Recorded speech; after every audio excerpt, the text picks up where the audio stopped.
Dan Ketua Penerangan Keadilan Pusat untuk menyampaikan ucapan beliau.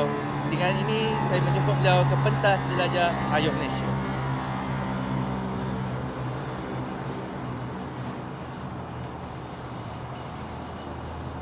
Terima kasih kepada pengurusi majlis, Saudara Bani. Assalamualaikum dan salam hormat. Seperti yang dimaklumkan tadi, saya Razif Rakimin, saya orang Sabah. Jangan heran kenapa saya ada di Sekincan malam ini. Tapi saya di sini hadir bersama teman-teman untuk memberi sedikit penerangan berkenaan dengan Ayuh Malaysia. Sekarang ini musim hujan kan? Kuat betul hujan sekarang. Dalam perjalanan tadi pun saya tengok ada beberapa kawasan sudah mula dinaiki banjir. Sudah mula banjir. Jalan penuh lopak. Sudahlah jalan tidak rata. Berlobang sana sini. Banjir pula. Adalah 2-3 kali kami hampir kemalangan tadi. Tapi walau macam mana pun alhamdulillah kami sampai juga di sini di Sekincan pada hari ini untuk bertemu dengan saudara dan saudari. Walaupun sekarang ini musim hujan, walaupun kita bakal berdepan dengan musim banjir seperti tahun-tahun sebelum ini, dan pada tahun ini diramalkan banjir mungkin lebih teruk daripada apa yang kita alami pada tahun 2021. Tapi malangnya hari ini rakyat Malaysia seluruhnya diheret untuk berdepan dengan pilihan raya. Kerana apa? Kerana ketamakan beberapa pihak yang ingin berkuasa penuh di negara ini. Pada pilihan raya ini kita menentukan masa depan kita. Sudah tentu kita mahu negara ini dipimpin oleh pihak yang boleh membawa keluar kita semua daripada berbagai krisis. Sama ada krisis politik, krisis ekonomi, dan sebagainya. Sebab apa yang berlaku sebelum ini adalah kerana ketamakan kuasa beberapa pihak. Kita telah melalui pilihan raya umum pada 2018, yang mana satu sejarah telah tercipta. Apabila sebuah kerajaan yang memerintah hampir 60 tahun, akhirnya tumbang kerana apa? Bukan kerana Pakatan Harapan kuat, bukan kerana pemimpin-pemimpin ini terlalu hebat, tetapi kerana rakyat inginkan perubahan. Dan alhamdulillah sejarah telah tercipta, terbuku, dan akan datang akan diingat semula. Tapi malangnya pada 2020 kita telah menyaksikan satu pengkhianatan juga kerana ketamakan beberapa pihak yang ingin menggondol semua sekali kerana rakus. Apa yang berlaku? Adakah rakyat mendapat kebaikan daripada pengkhianatan itu? Adakah kita terlepas daripada kemiskinan? Adakah kita terlepas daripada berbagai lagi krisis lain? Tidak. Selepas pengkhianatan berlaku, negara pula dilanda bencana maha dahsyat, yaitu pandemik COVID-19. Sehingga hari ini telah mengorbankan lebih 30,000 nyawa rakyat Malaysia. Kenapa sampai begitu teruk? Kerana kegagalan kerajaan pengkhianat untuk handle krisis pandemik tersebut. Kita telah menyaksikan tindakan awal yang mereka buat setelah menjadi kerajaan adalah mengurung seluruh rakyat Malaysia di rumah. Sebab dorang pun bingung, tidak tahu apa perlu dibuat selain daripada kurung rakyat. Dengan bantuan yang lambat, serba kurang, banyak yang tidak dapat makan, banyak hilang pekerjaan, banyak bisnes gulung tikar. Semuanya kerana apa? kerana kerajaan tidak dapat mengawal penularan wabak COVID-19 sebab di atas sana sibuk mengatur jawatan masing-masing setelah berjaya menggulingkan Kerajaan Pakatan Harapan. Tidak cukup dengan itu, setelah mereka berjaya mendapat beberapa jawatan, kerana rasa tidak puas hati, dorang guling pula sesama mereka.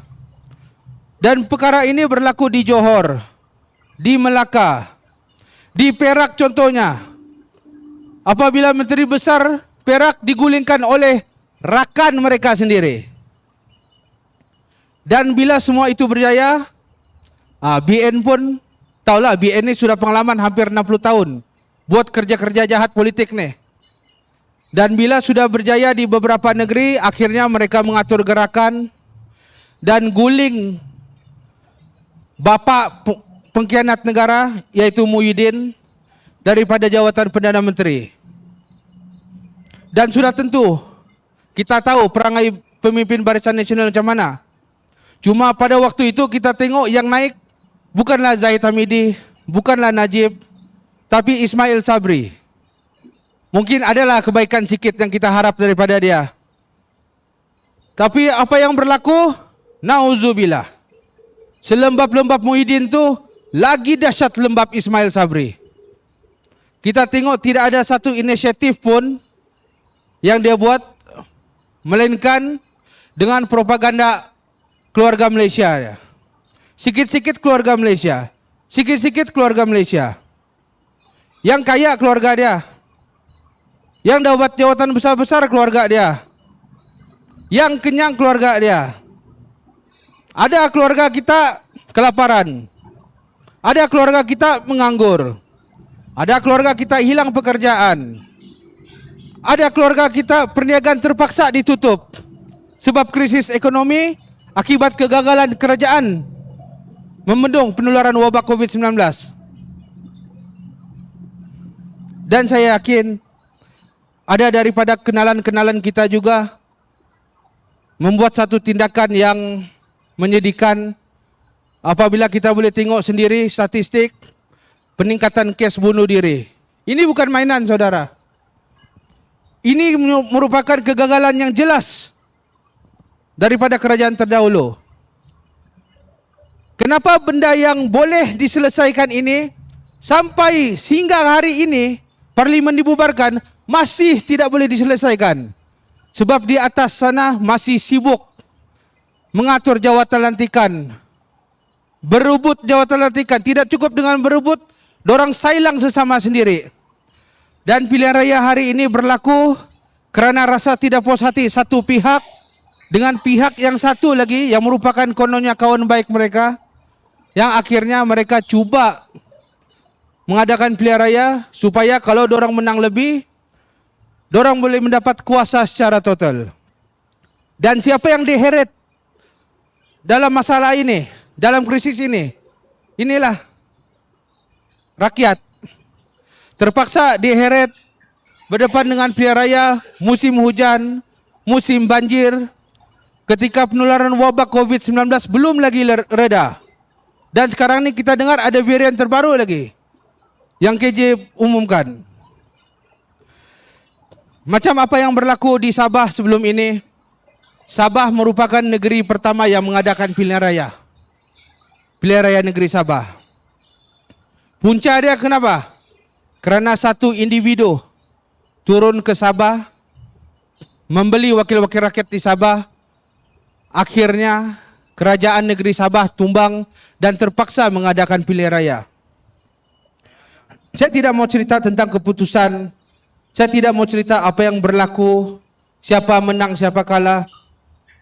Tapi kesan dia adalah di sanalah bermulanya penularan secara besar-besaran wabak COVID-19. Itulah bermulanya kita dengar kluster politik, kluster pilihan raya yang akhirnya berlanjutan sehinggalah baru-baru ini. Pilihan raya kali ini kuasa sudah dikembalikan di tangan kita. Pada 2018 bila kuasa berada di tangan kita, kita sudah gunakan kuasa itu yang selama ini kebanyakan daripada kita tidak tahu pun. Kita tunaikan tanggungjawab kita tanpa takut, tanpa getar akan ugutan macam-macam pihak. Dan bila kita ambil keputusan untuk memilih Pakatan Harapan pada 2018, rakyat sudah sadar kuasa untuk memilih, mengangkat dan menumbangkan sesebuah kerajaan Indo itu ada di tangan kita, yang kita boleh gunakan semasa pilihan raya. Dan saya yakin setelah kerajaan pengkhianat yang asalnya daripada kerajaan yang telah ditumbangkan pada 2018 itu berkuasa dengan cara yang salah sebelum ini, dan dengan pelbagai krisis yang berlaku sebelum ini, saya percaya kita mampu mengulang sejarah seperti apa yang berlaku pada 2018.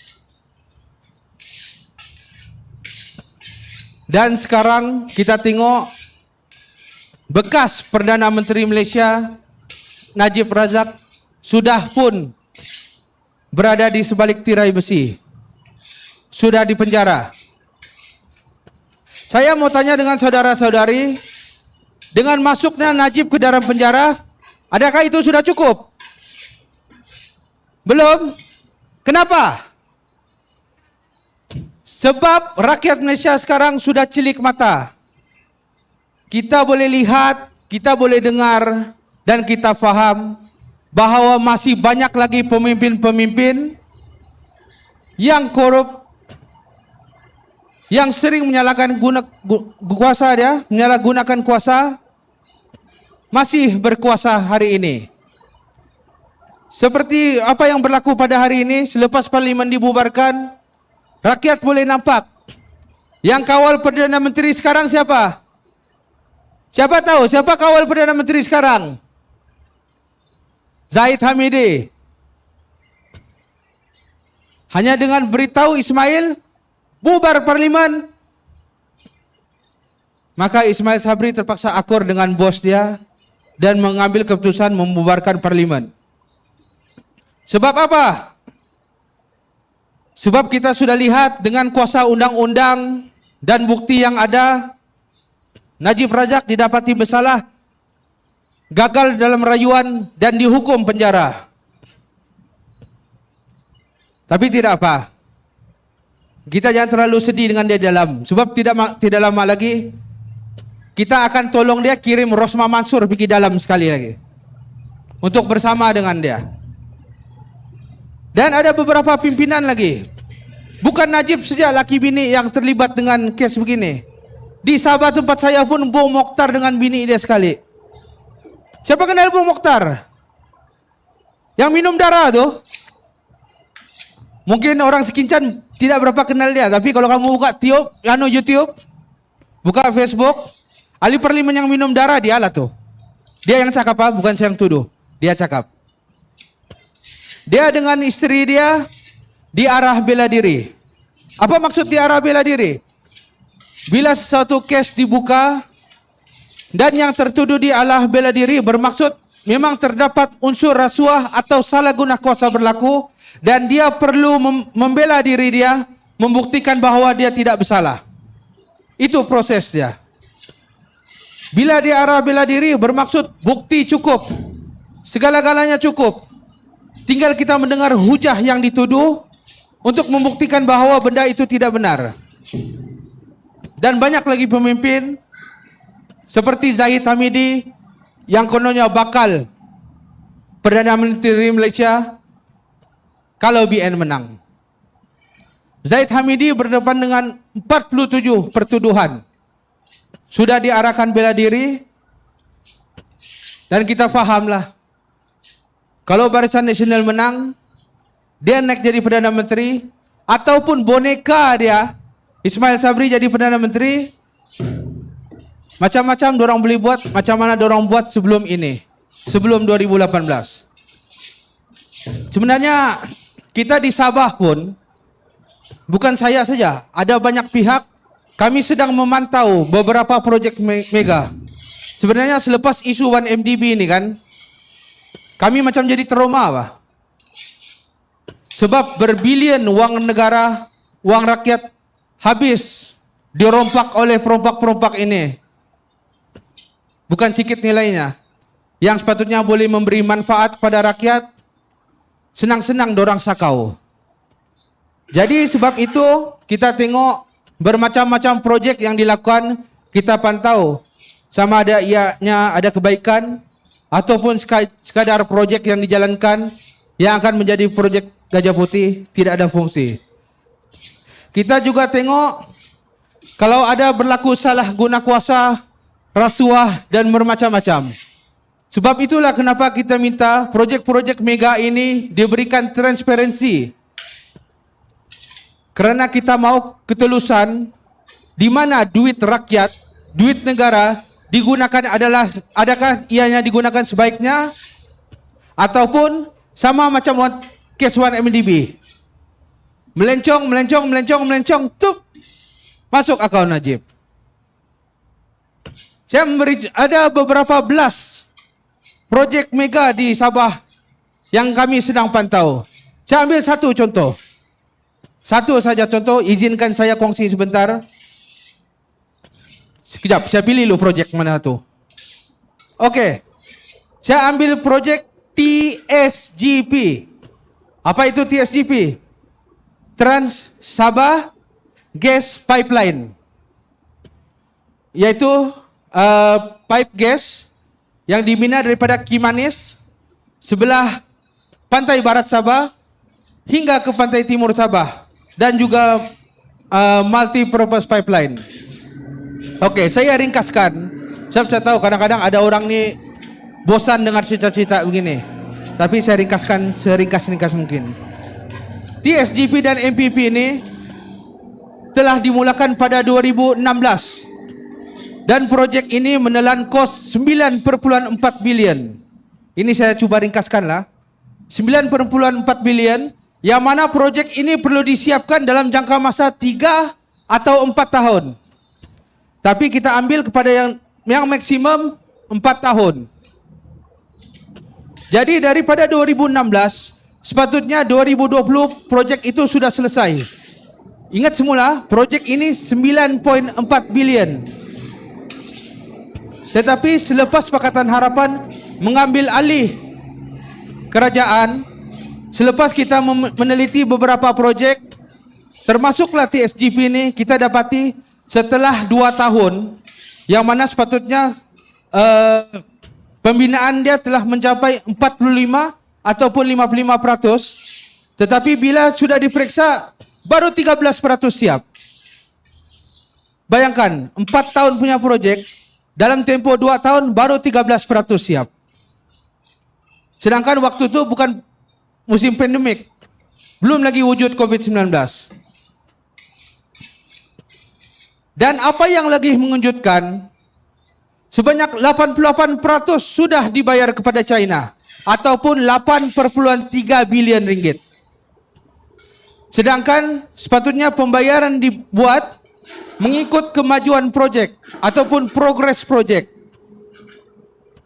Jadi oleh kerana projek itu disifatkan sebagai gagal, kerana dalam tempoh 2 tahun hanya 13%, itu pun sebelum diaudit baru 13% siap dan sampai 88% dibayar kepada China, maka kerajaan mengambil keputusan untuk membatalkan.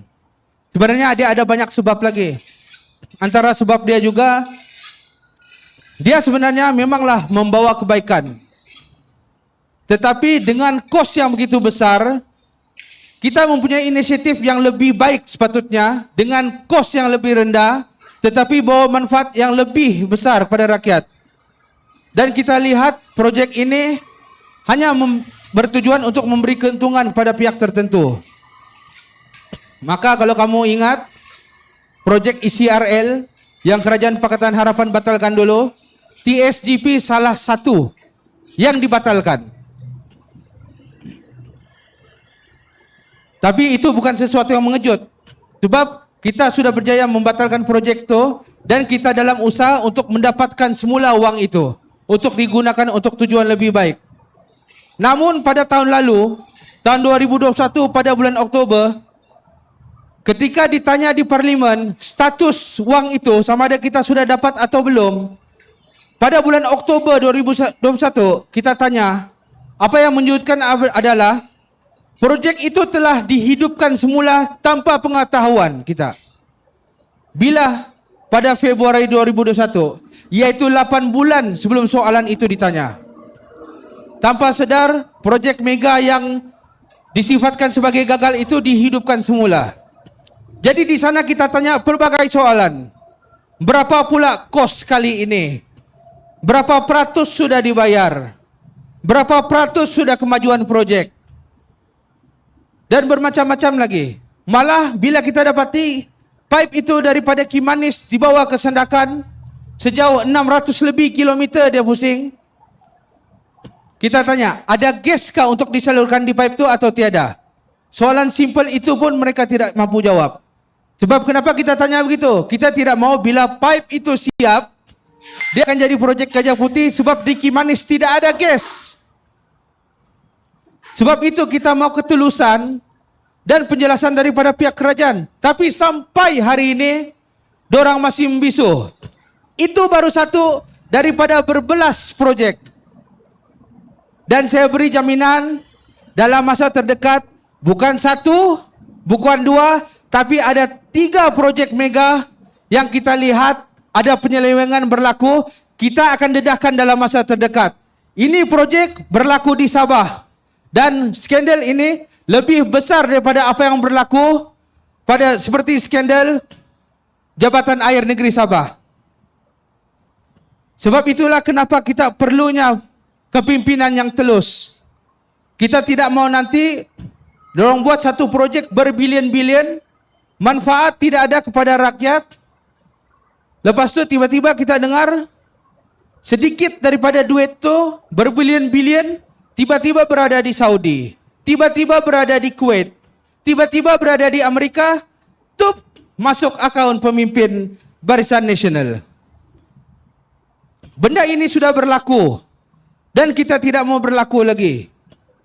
Sebab itulah kenapa kita perlu pilih sebuah gabungan yang melawan salah guna kuasa, yang melawan rasuah, yang benar-benar ingin menentang rasuah.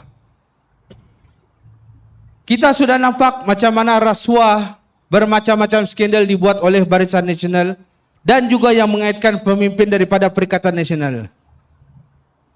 Kita sudah cuba Perdana Menteri Muhyiddin Yassin. Nauzubillah dia punya lembab. Yang dia tahu, dia kurung kita di rumah, hantar beras sikit cukup. Di samping itu, orang-orang di bawah berebut jawatan lantikan politik. Kita mau lagi kah Muhyiddin memimpin negara? Macam saya dengar, ada yang mau ke tu? Sudah tentu tidak.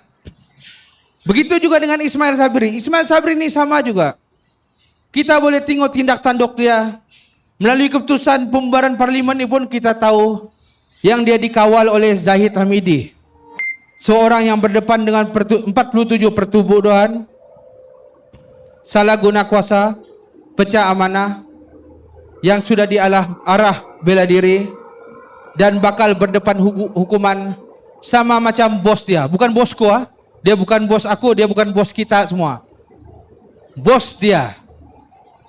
Oleh kerana dia tidak mau, maka dia paksa Ismail Sabri untuk bubarkan parlimen, gunakan kuasa yang dorang ada untuk menang pilihan raya. Saya sebagai anak Sabah, saya mau pemimpin yang boleh menjamin hak kami di Sabah itu tidak dicuri, tidak dirompak. Kita tidak salahkan rakan-rakan di Semenanjung. Sebab semua ini berpunca daripada pemimpin dan bukannya rakyat. Dan kita telah buktikan pada 2018, kita sudah tolak pemimpin itu. Kita sudah cuba Muhyiddin, kita sudah cuba Ismail Sabri. tapi kita belum cuba Datuk Seri Anwar Ibrahim. Kenapa tidak? Pada pilihan raya kali ini kita bersama-sama memberi kepercayaan kepada calon-calon kita daripada Pakatan Harapan. Seperti kami di Tuaran, walaupun saya anggota keadilan, saya merupakan ketua cabang keadilan Tuaran, tapi saya memberi dukungan penuh kepada Datuk Seri Panglima Wilfred Madius Tangau. Ya, dia ahli Parti APKO, tapi dia juga adalah Pakatan Harapan. Memilih dia bermaksud menjamin satu kerusi yang pasti untuk mengangkat Datuk Seri Anwar Ibrahim sebagai Perdana Menteri Malaysia selepas ini. Kerana saya sudah melihat banyak pimpinan. Kita sudah cuba Najib, dahsyat dia merompak. Kita sudah cuba Mahathir, nauzubillah dia punya jahat. Kita sudah cuba Muhyiddin, punya lembab. Ganti Ismail Sabri, lagi dahsyat lembab dia. Sebagai anak Sabah, saya mau seorang pemimpin yang boleh menjaga Malaysia. Malaysia ini bermaksud Semenanjung ataupun Tanah Melayu, Malaya, wilayah Sabah dan juga wilayah Sarawak. Tanpa menganaktirikan salah satu atau dua daripada dia. Yang mampu jujur, yang mampu berlaku adil, yang mampu menjulang keadilan dan kesaksamaan antara semua. Jadi sebab itu pada hari ini saya menyuruh kepada saudara-saudari yang berada di Sekincan ini ataupun Parlimen Sungai Besar untuk memberi sokongan dan dukungan kepada calon Pakatan Harapan agar kita dapat mengangkat Datuk Seri Anwar Ibrahim sebagai Perdana Menteri Malaysia yang benar-benar telus mampu mengembalikan Malaysia lebih gemilang daripada hari ini, dan saya yakin jauh lebih gemilang daripada sebelum ini. Jadi saya pun tidak berniat untuk bercakap panjang kerana ada beberapa lagi pihak yang akan menyampaikan ucapan selepas ini, dan sudah tentunya kita menanti-nantikan kehadiran saudara Rafizi Ramli yang dalam perjalanan sekarang ini. Sekali lagi saya menyuruh, sebab dengan memilih Pakatan Harapan bermaksud kita telah memberikan satu peluang untuk mengangkat seorang yang boleh menyelamatkan negara, menamatkan krisis ekonomi, menamatkan krisis politik, menamatkan krisis pandemik, menamatkan berbagai-bagai krisis, dan menyelamatkan kita semua daripada krisis yang menyusahkan kita semua. Jadi itu saja daripada saya, anak Sabah yang hadir pada hari ini di Sungai Besar, yang menyuruh sebuah perubahan yang lebih baik. Segala yang baik itu sudah tentu datangnya daripada Allah Subhanahu wa taala, dan segala kekurangan dan keburukan itu sudah tentu datangnya daripada Barisan Nasional dan Perikatan Nasional. Sekian daripada saya. Wabillahi taufik wal hidayah. Assalamualaikum warahmatullahi taala wabarakatuh.